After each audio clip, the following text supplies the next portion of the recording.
faut rappeler à Ousmane Sonko, s'il a un problème avec Yérim Seck, je pense qu'il doit régler ce problème-là avec Yérim Seck. Sa sortie ici est très malencontreuse, justement pour tenter de politiser le problème casamançais. Ce problème-là est trop lourd pour être politisé. Nous le faisons comprendre que si c'est de cette façon qu'il veut régler le problème casamançais, je pense déjà qu'il est en train de passer à côté. Lui faire comprendre que ce problème casamançais n'est pas un problème de développement, c'est un problème de décolonisation. Qu'il le sache une bonne fois pour toutes.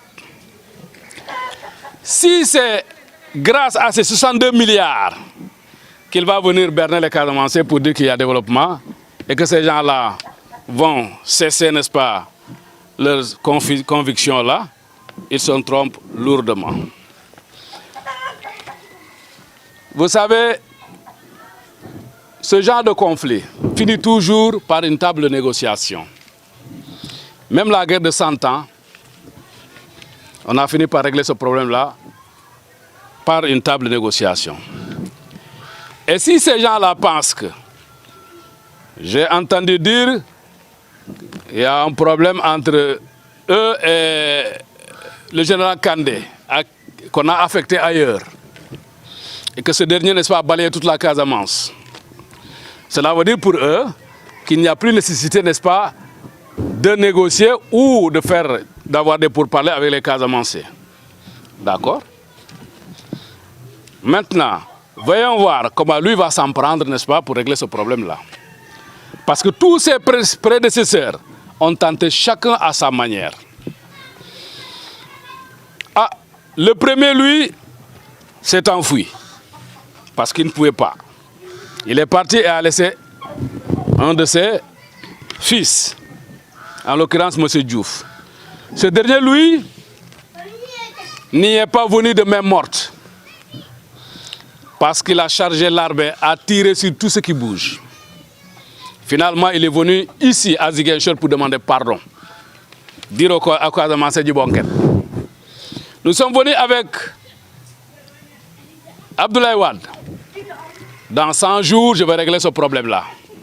Il est parti et laissé le problème-là. Macky Sall est venu avec tout un arsenal, n'est-ce pas, de matériel militaire. Pourtant, on leur a dit que, quelle que soit la puissance de vos matériels, ce problème ne sera pas réglé par la violence. Il y a une manière, n'est-ce pas, de régler ce problème-là. Parce que c'est un problème qui est très profond et qui a ses origines. Si l'on n'explore pas ces origines-là, on ne pourra jamais régler ce problème-là. Et Abbé disait que ce problème casamançais-là doit être réglé dans la vérité et la justice. Si eux nous ont, disons, qu'ils nous ont lancé un slogan, Djoub Djoubanti, si réellement c'est le cas, la Casamance ne doit pas être en reste. Il faudrait, n'est-ce pas, qu'il y ait du Djoub Djoubanti. Dire la vérité dans ce qui se passe en Casamance. Quand il dit que ce livre-là ne sera jamais vendu en Casamance, ils ne feront pas la promotion de ce livre-là.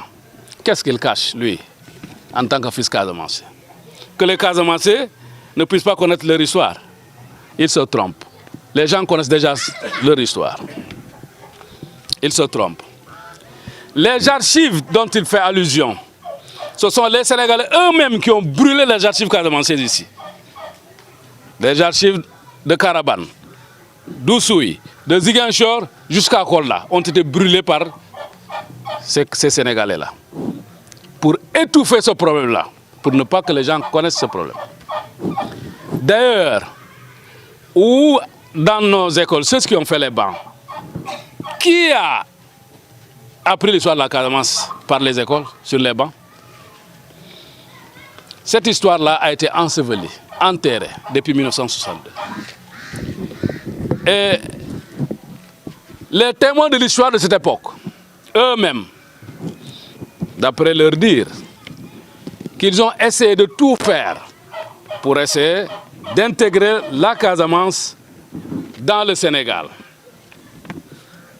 Ils ont fait des tractations pendant près de 6 mois. avec leurs collaborateurs qui sont des Casamancés, des cadres Casamancés de l'époque. 6 mois durant, avant de pouvoir, n'est-ce pas, faire une coalition MFDC-BDS. Au cours, n'est-ce pas, de ces opérations, il y a eu une scission même dans le MFDC, à partir de ce moment même. Parce qu'il y en a ceux qui voulaient et ceux qui ne voulaient pas. Voilà comment a survenu la crise casamançaise. Alors, nous demandons à M. Ousmane Sonko, s'il veut régler ce problème-là, ce n'est pas en le politisant. C'est grave ce qu'il est en train de faire. Et cette popularité dont il jouit ici en Casamance, qu'il se rappelle que la Casamance là a trop souffert. Il y a eu tellement de morts en Casamance. Quand il parle, n'est-ce pas, des Toubabs qui ont infligé beaucoup d'exactions ici en Casamance. Ceux-là, dans la période coloniale. Oui, ça s'est produit ainsi. Il y a eu beaucoup d'exactions, il y a eu beaucoup de tortures, il y a eu, n'est-ce pas, des travaux forcés. Et ceux-là, ces Sénégalais en Casamance, qu'est-ce qu'ils ont fait? Il n'y a pas eu de mort ici.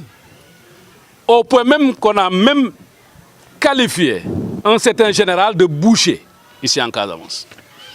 Tellement on a tué des gens ici. Des exactions sommaires, des tortures. Moi-même, j'étais en prison, moi. J'étais tellement torturé. Je fais partie de ces victimes-là. Quand Ousmane Sonko se lève, n'est-ce pas, pour accuser ces Européens-là, d'avoir torturé ou d'exiler les Casamancés, etc., etc. Eux-mêmes l'ont fait. Ces Sénégalais l'ont fait en Casamance. Alors, pour qu'on ne connaisse pas l'histoire de la Casamance, ah bon, c'est ça son vœu. Nous savons pertinemment que la Casamance a bel et bien son histoire. Et que cette histoire-là, les Casamancés vont s'en approprier.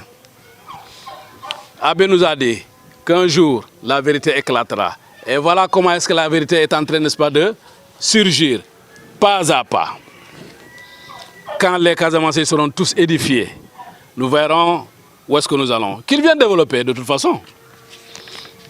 Ils ont la liberté de faire ici ce qu'ils peuvent. Ils n'ont qu'à développer la Casamance.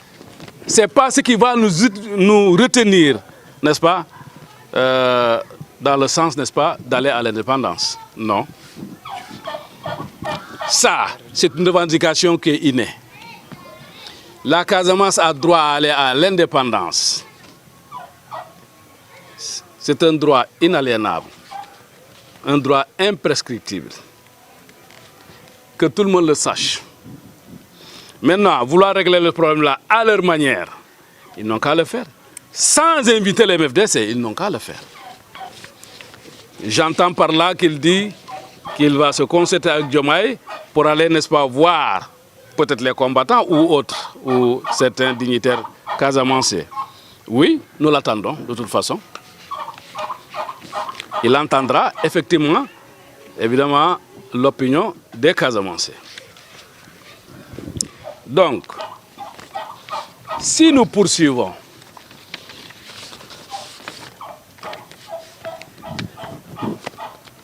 il y a eu un scénario qui s'était déroulé dans la zone des palmiers, précisément à Essom-Silachai, ces mois derniers. Cette fois-ci, c'est à Djibijon, où un forum organisé par l'État SSBIR, à grande pompe médiatique, pour annoncer un quelconque développement. Le Sénégal nous a habitués à ce genre de cirque. Et plus pire, on utilise les fils de la Casamance pour organiser un mensonge, une tromperie, des promesses fallacieuses de politiciens, un saupoudrage, une mascarade. Car ces promesses qui ne tiennent jamais. Et le malheur de tout ça, c'est dû à une guerre qui nous a été imposée par le Sénégal, que cautionnent ces soi-disant cadres casamancés qui ne sont là que pour leur intérêt crypto-personnel. Un forum à Djibijon, au moment où les populations de Sindian et alentours subissent des razzias par ceux qui sont...